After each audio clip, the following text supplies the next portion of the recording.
at 7 years old, he was also rushed to the hospital and the meningitis become more worse, mga kapatid.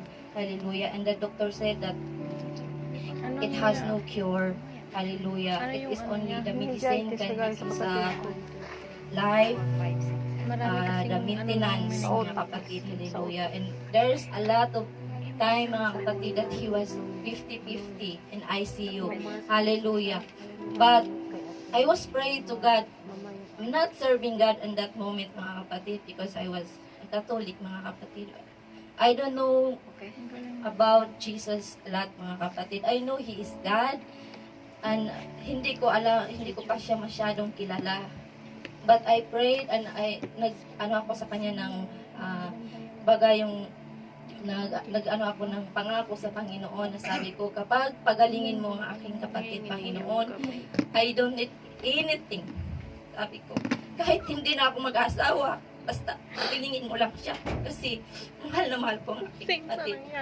I asked healing, miracle healing, mga kapatid, until I lost my hope. I lost my hope, mga kapatid, until he grew, and the bacteria become worse.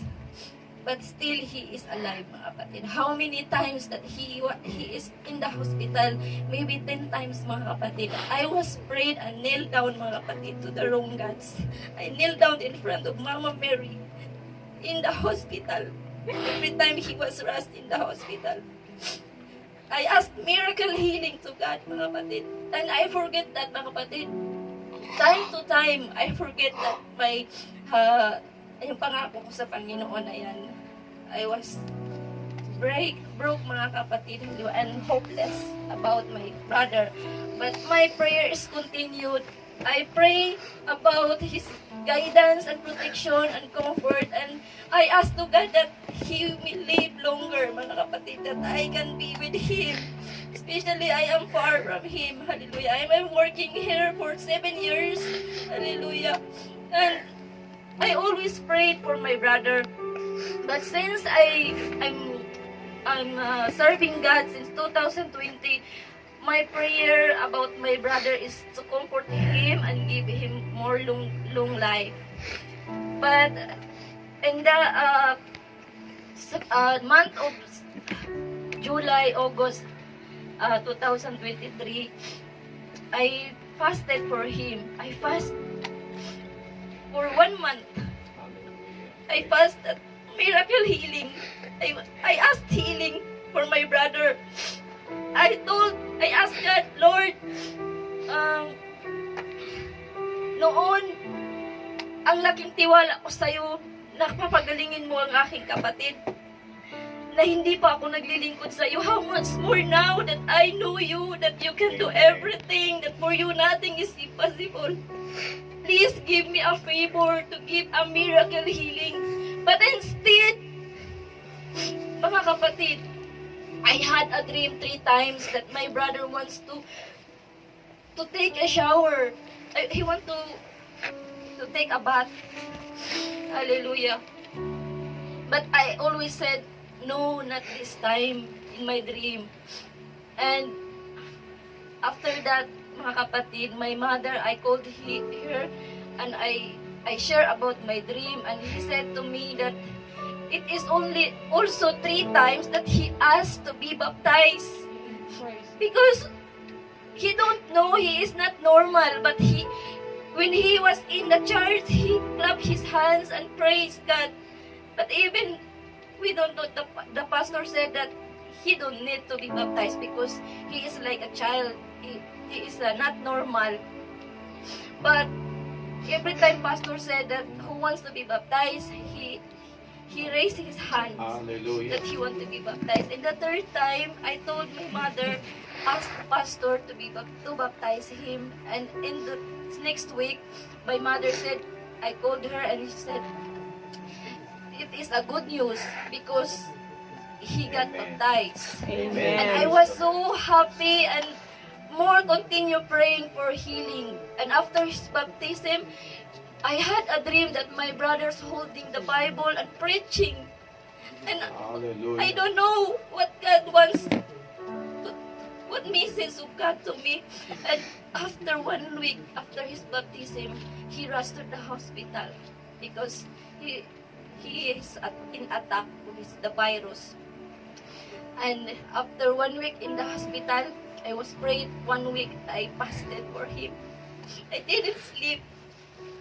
Every time I wake up in the middle of the night, I cried for God, for miracle healing. But God spoke to me that I already gave it to you. What the need of your brother, not your need. And I realized that the baptism that he needs. Yes. And after 1 week in the hospital, he died. He's died. And before he died at the night, I'm in my brother.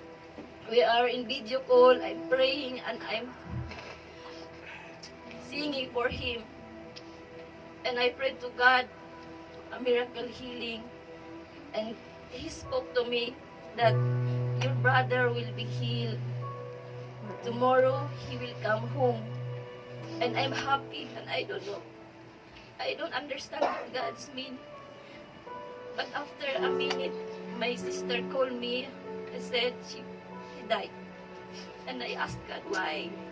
What do you mean about healing? And God said, he is healed forever. No more sickness. Hallelujah. Thank God. And Praise. brothers and sisters, I want to share this because the message of God for us as a human, we need a salvation more than healing. I asked healing, but He gave salvation to my brother.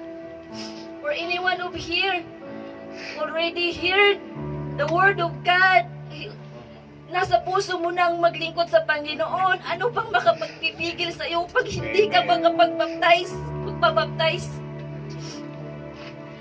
Yes. Ang kapatid ko, ilang beses na siyang buntik ng mamatay. Ilang beses na siyang dinadasalan namin, niluluhod namin sa Panginoon.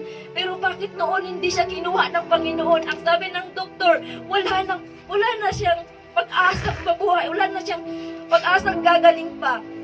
Bakit noon hindi siya kinuha ng Panginoon? Na-realize ko ngayon na he needs something important. Hallelujah! And this is the baptism. Hallelujah! After his baptism, he died. Praise God. And this is a victory. Hallelujah. Matagal ko na ito gusto i-testimony pero marami kong ipigil sa akin. And yesterday night, I had a dream. I dreamed my brother and he speak this. Repent, for the kingdom of heaven is at hand. And I realized I need now to testify. Amen. Because I'm sure that my brother is in the hands of God right now. Hallelujah. Praise God. Hallelujah.